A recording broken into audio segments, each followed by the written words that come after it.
আসসালামু আলাইকুম। আজকে আমি আপনাদের দেখাবো কিভাবে খুব সহজে 2 মিনিটের ভিতরে যে কোনো মৌজার ম্যাপ বের করতে পারবেন খুব সহজে মাত্র 2 মিনিট সময়ে।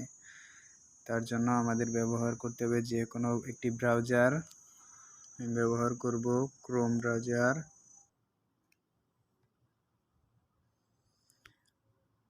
ওকে, এখানে গুগল সার্চে গিয়ে টাইপ করতে হবে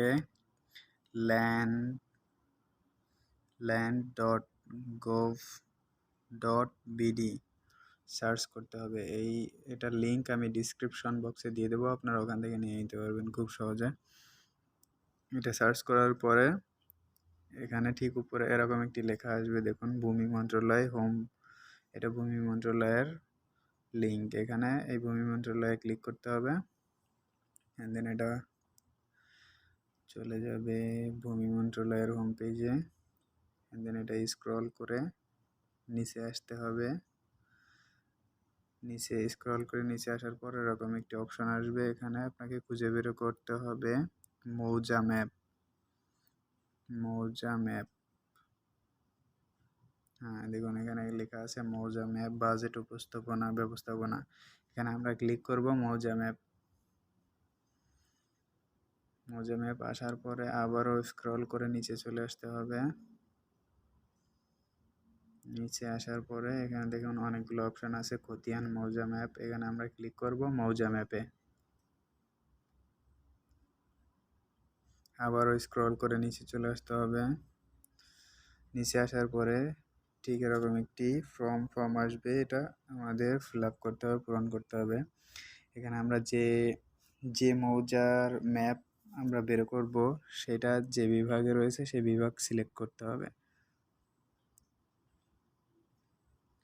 তারপর যে জেলার ভিতরে সেই জেলা সিলেক্ট করতে হবে। তারপর আরএস সিলেক্ট করতে হবে। এটা আরএস খতিয়ানের মৌজার ম্যাপ, সেক্ষেত্রে আরএস সিলেক্ট করে রাখতে হবে। তারপর উপজেলা নির্বাচন করতে হবে, উপজেলা সিলেক্ট করতে হবে সেক্ষেত্রে। তারপর মৌজা সিলেক্ট করতে হবে। মৌজা মিন্স গ্রাম।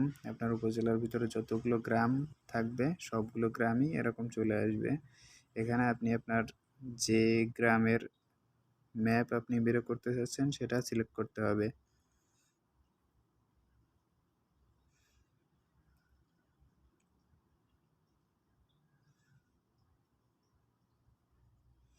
এখানে অনেকগুলোই গ্রাম থাকে।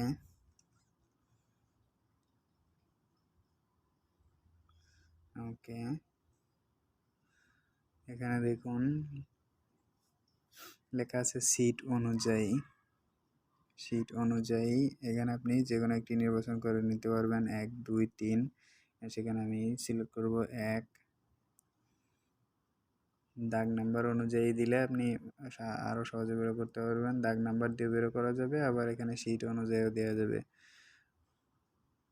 তারপর অনুসন্ধান করার এখানে ক্লিক করার পরে দেখুন এখানে চলে আসছে আপনার মৌজার ম্যাপ। এখানে চলে আসছে খুব সহজেই। এখানে এরকম জুম করে দেখতে পারবেন 1 নম্বর শিটের ম্যাপ চলে আসছে। এখানে আপনি চাইলে শিট নাম্বার চেঞ্জ করে দেখতে পারবেন। 2 নম্বর শিটে দিলে আবার অনুসন্ধানে ক্লিক করুন, দেখুন অন্যরকমভাবে আসছে। আবার আরেকটাও দিতে পারবেন, 3 নম্বর শিটে দিতে পারবেন। আবার অনুসন্ধান করুন, আবার দেখুন আরেকটা ম্যাপ চলে আসছে। সেই ম্যাপই কিন্তু বিভিন্ন রকমভাবে আসছে। আপনি এছাড়াও দাগ নাম্বার অনুযায়ী দেখতে পারবেন। আপনি আপনার যে কোনো নির্দিষ্ট একটি জমির দাগ নাম্বার অনুযায়ী আপনি বেরো করতে পারবেন, বা আপনার মৌজার যে কোনো দাগ নাম্বার অনুযায়ী আপনি ম্যাপ বেরো করতে পারবেন। এখানে দাগ নম্বর সিলেক্ট করে অনুসন্ধান করুন, এখানে ক্লিক করলেই যে কোনো মৌজার ম্যাপ চলে আসবে। আমাদের ভিডিওটি ভালো লেগে থাকলে আমাদের চ্যানেলটি সাবস্ক্রাইব করে রাখুন, আর পাশে থাকা বেল আইকনটি চেপে রাখুন। পরবর্তীতে আমরা নতুন ভিডিও বানালে আপনি সবার আগে পেয়ে যাবেন।